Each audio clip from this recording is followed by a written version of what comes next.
thought I'd share today my top 15 artist materials that I can't live without. Starting with my portfolio, how I store my artwork. I have two of these. I have this size and I have the much bigger one, which I house much bigger drawings in. I put them in a crystal seal bag first of all. Eventually when I use these up, I will switch to the more biodegradable ones. So I put them in there first before I put them in the folder, because I've had put artwork straight in these folders before, and sometimes you can have a bit of pencil residue still inside, and you slide another piece of work in, and because my artwork is predominantly white background, it transferred onto the other artworks. So these sheets are quite nice. It has the dark backing in there, so you can put a piece of work either side and it just stores it nicely and safely. It's quite thick, it's not too flimsy.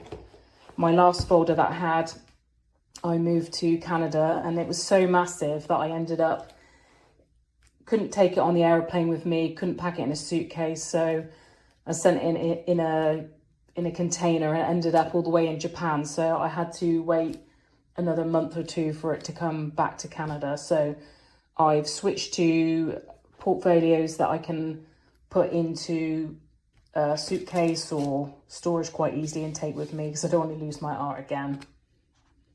But I could not live without the storage. Another favourite of mine is this sketchbook, which is a multimedia sketchbook by Stillman Birn.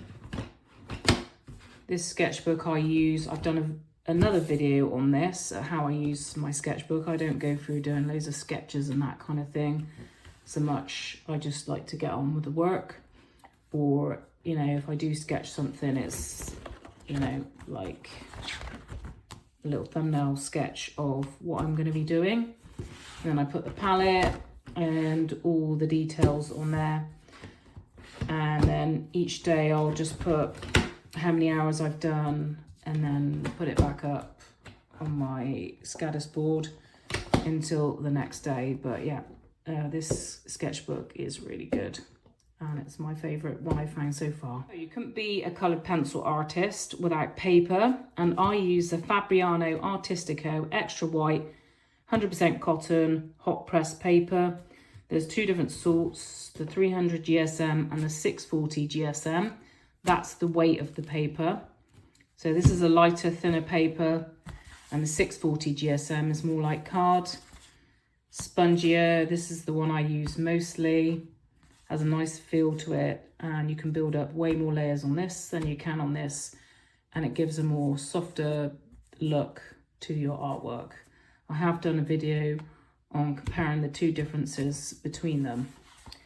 So that is the paper I use. If you want to buy these, you can probably get this from Amazon quite easily, or your local art store, whereas this you need to either order it online, or if you're luckier, you can get this in your local art store. Another tool I can't live without is the colour wheel. Without this, I wouldn't have a clue what colours to mix together when producing my work, and any mistakes that could be made. Has a slider on both sides. This line here corresponds to its complementary, so purple and yellow complement each other. All a range of different tints and tones and shades. So how I would use it, I won't go into it fully because I could make a whole video on these. So say I was doing a fox, which I am, and it's orange, I would look on here if I wanted to do shades on that fox, and I didn't want to use a black or anything like that, because it's not, it doesn't give it the pop, the wow factor, the vibrancy that I'm looking for. So if I go to orange, if I was to add a darker shade like blue, like you would normally add, it would make it grey. So example here. So these colours here are what I've mixed. So the blue and the orange there, what I would normally use to darken up stuff is the blue. a dark indigo, such as, you know, different kind of blues, it would turn it this green colour. So on the colour wheel, I would look for something either side. So in this case, I would go with a purple, so it's the other side on the colour wheel of the blue. So I chose the purple, and you can see it's just darkened this up really nice and given it a bit of a, you know, nicer, darker shade. Whereas if I'd gone with the blue, it would make it green, and I wouldn't want to have green shading on my fox, unless, of course, that's what you're going for. So that's just a quick way I would use the colour wheel. It's also got your values on the side here, just there and there, so a bit like the other tool I've got, which is the grayscale value finder. So if you're working in colour, it's hard to work out your darks and your lights because you're seeing all that colour. So one thing you could do, you could change your photo to black and white, the one the one you're working on, and the one the reference that you're using, and you can use this, line it up with your drawing. So I use this, and you can see how dark it is on here, and then put it to the reference picture, and you can see that you've got to go a lot darker. So you could just go in darker with your pencil, your coloured pencil, to make it darker, so to give it that more realistic look. So this is on the colour wheel. It just makes it easier with this because you've got your little holes cut out. So that's another thing that I can't live without. So another favourite of mine is this mechanical pencil. I can't live without a mechanical pencil. I don't generally draw with standard pencils, I use these. And the one I use is the Kuru Toga 0.5. What makes these pencils, mechanical pencils, so special is that every so many strokes, it spins the lead, so it keeps sharpening it. And this is an advanced one, so it spins, the nib spins every 20 strokes, whereas if you just buy the normal version of this, it rotates every 40 strokes. So this thing is amazing. It's not too expensive. I think I paid $11, $12 for this, so it's not crazy. It's probably the same price as a normal one. And the leads I use are these. I generally buy 2B. I got this one by mistake, but these are my favourite because I find these to be quite soft. You don't get any hard gritty bits in. So yeah, mechanical pencil. Be a coloured pencil artist without having sharpener. I have 4 sharpeners that I use regularly. Each do different things. It's a bit of a faff, but I like it for I like them all for different reasons. So this is probably my most used one because it takes pretty much most pencils, bar the luminance it struggles with. So with this big hole, I would use this Derwent, this big hole for this Derwent big drawing one. And then this, if I wanted a shorter nib, I would use where it says colour here. That gives a nice short nib. And I use the graphite hole to make the nib slightly longer. So I use that for all different things. So every sharpener gets used in that. This one is a Swordfish. I don't know what the name of it is, just a Swordfish sharpener that I found in the UK for £1. They have brought out a new version of this, which is easier to get hold of. This one is what I use to sharpen my luminance pencils because that fits in that hole really nicely. With the T-Gal, this is a T-Gal sharpener that I use. It does all different sized nibs. I think number 3 or 2 is supposed to be for colour pencils, but I use all of them. So if I show you, you can have, so on the smallest one, it will do a smaller point.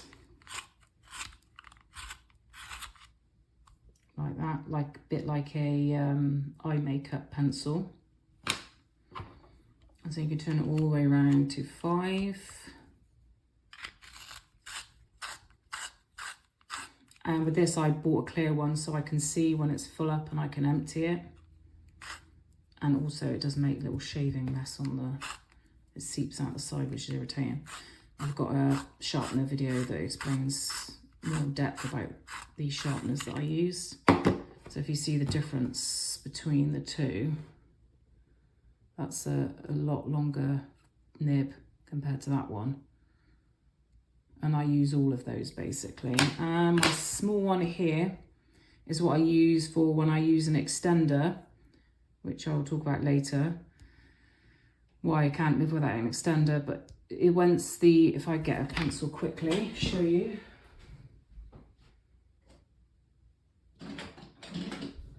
So this one is hard to put into the sharpener. So it won't go in and sharpen now. It won't sharpen it now because that's in the way. So I would use this little guy and put it in, and you can keep sharpening. Hold it over my little tub and then sharpen it. And it will take it, this thing will take it right down. You can keep going with this, whereas you can't put this in any of these because there's just not the room for it. Can't live without extenders, pencil extenders. I've done a video on it before. These come in a pack of 2. So this one is the smaller of the 2. It will only house smaller pencils like the Pablos or just normal graphite pencils. So I don't really use the black one much. The silver one, however, will fit all the pencils, luminance, the massive Derwent drawing, which is my thickest pencil, it will fit in there. It's just a screw to tighten it. Or you can buy cheaper ones, but note the cheaper ones will only fit the smaller pencils like the Polychromos and possibly the Pablos. I haven't actually tried a Pablo in there. And just a normal graphite pencil. So this is a bit more difficult, so you just pull that back and it's hard to pull out, so I just use a pair of pliers to pull it out. But you can take this pencil right down to out here, so that saves quite a bit of money. That's why I love pencil extenders. Another favourite of mine is dusting brushes. One is a Faber-Castell 1600 brush. This one here, a few people might not like the fact that the bristles are made from horsehair. It's really soft. It has 3 rows of fine bristles, and you just take it to your work and just brush off any dust. And it's quite large, so it takes off quite a bit. Any eraser bits, anything that can smudge, it takes it off. So that's that one. And then the second one I've got is a goat hair brush, and that's a 1-inch Graduate Daler Rowley oval wash brush. It's a lot smaller, so if I'm working on something quite small, you can just, or it's easy to just grab. I usually put it in my pot there, whip it out, and give it a little bit of a dust. But yeah, I can't live without this because there'll be smudges everywhere, especially on this white background. My main thing that I use, so probably my most favourite artist tool. And I use a different variety of pencils for different things. So we've got the Faber-Castell Polychromos. These are a good all-rounder, and I use these the most, but I mainly use them for detail. So I've got the luminance here, which would be my base, because they do some nice, really great earthy kind of colours. So I would use these as my base. And I would use something like the Pablo's, this Granite Rose one. and the Derwent Light Fast Oyster and Derwent Light Fast Arctic for blending and smoothing things out. And then I would use the Polychromos for the detail at the end. My favourite black is the Derwent Drawing Ivory Black. This is the best black I've ever used. It's really soft, so it can be quite hard to get a good fine point on it. But this pencil is the daddy of blacks. So if you're struggling to get your blacks really black, then this is the guy for you. I use solvents for blending my pencil work. I've made a video on the magic of this one before. So if you've not seen that, check that out. So it comes in a bottle like this, or you can buy the sponge, but eventually this will dry out, so you'd have to buy this to top this up. The reason I use this is because it controls the amount of solvent that you put on your brush. So you just spin it around, dab it in, wets the brush nice, and you can blend it in. And dab it out again on your sponge. And then go in and do another one. So that's why I like using the sponge. It controls it a bit better. A lot of people complain about the smell of Zestive, but I don't find it to be a problem for me. But that's probably because I put it in this, and you've only got a small amount and it's in a sponge, so it's not as strong. And the Finesse pencil blender, if you've not seen this before, it's quite controlled. The same again, it's in a nib, so you don't have to worry about the amount of solvent that you're using, and it blends it nicely and really easily. This is good for the fine details. Always remember to rub off the end, otherwise you're going to make your picture muddy or ruin it. So I would use this for the large areas, and then I would use this smaller one for anything fine. So painter's tape I use for my edging, such as on here. You can see it's on the edge there. This gives a nice clean edge to your pictures when you finish them, which I like. It can look a bit like it's not a drawing, but like a photograph almost sometimes.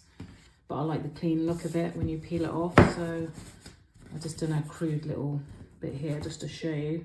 So when you do pull it off, if you hold it down, so if you hold it, pull it upwards, it's going to rip your paper more. So if you pull it in the direction, flatten it down, I do this, it leaves a nice clean edge.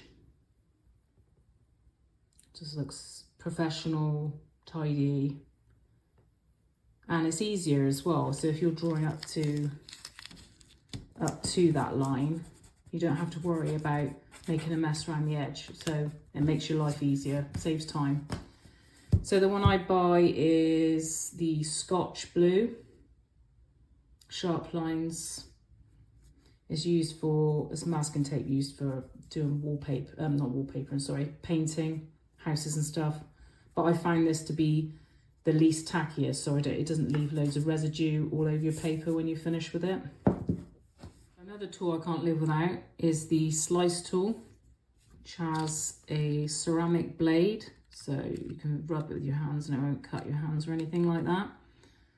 I use it to create fine lines, details like these little details here, these little white bits that have been taken down with this. So you get your layers on your paper and just scratch it like that. See, it takes off you can create loads of little wavy lines and stuff like that.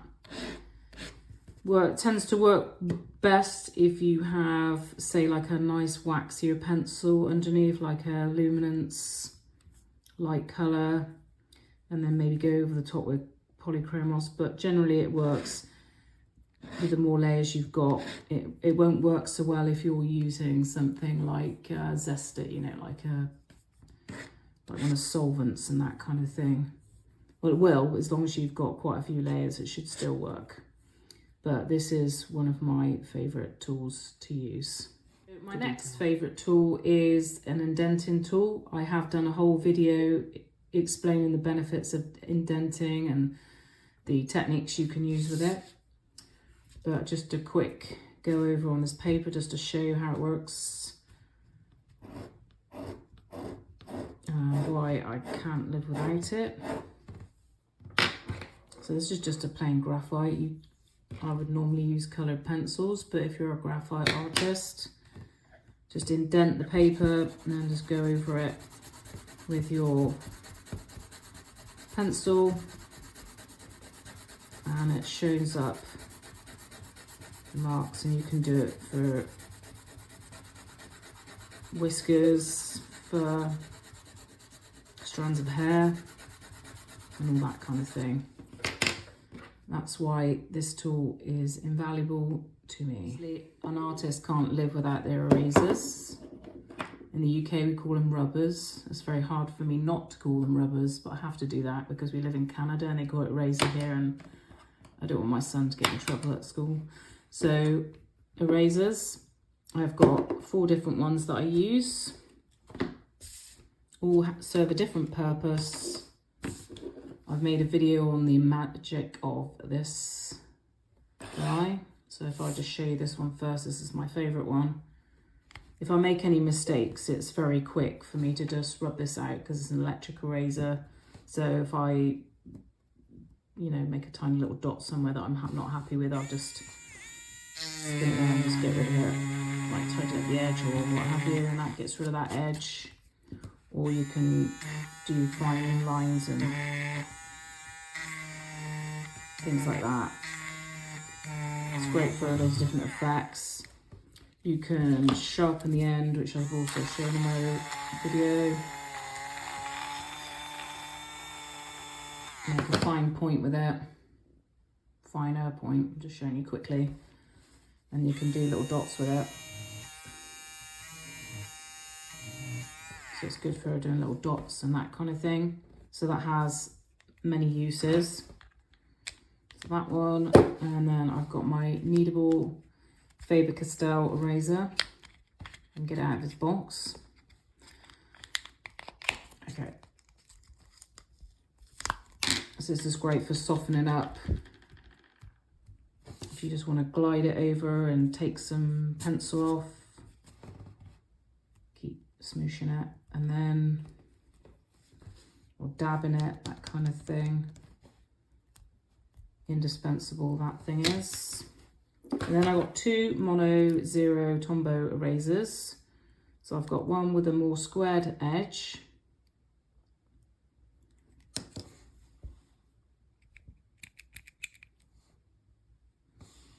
And then I've got the smaller, finer edge one. So when these get a little bit blunt, I just get my knife and just hold it, put it there and just cut the end off to make it nice again, make it more square on the end. And these are great for taking the pencil down, lifting the pencil, doing sort of the same thing as this eraser did here. This one, because it's got more of a square edge, is good for different things as well. So yeah, another thing I can't. So I do use a fixative. I wouldn't want to not use a fixative because it would scare me to death that I was going to smudge it, or the customer was going to smudge it, or it get just smudged when I was packing it away or in transit or something like that. So I used the Krylon workable fixative. It's got a very strong smell to it, so I would shake it for a bit. Make sure you're either outside or your room is very well ventilated. And then I give it usually 3 to 4 coats of it, standing, you know, about an arm's length back, I suppose. And spraying it over, let it dry, come back again in like 5-10 minutes and then spray it again. But yeah, this is the most favourite one I found so far. I do have this Data Rowney one. That one was my go-to for years, but then I switched to this one. So they're both good, but I would choose this. But if you can't find this, this is just as good.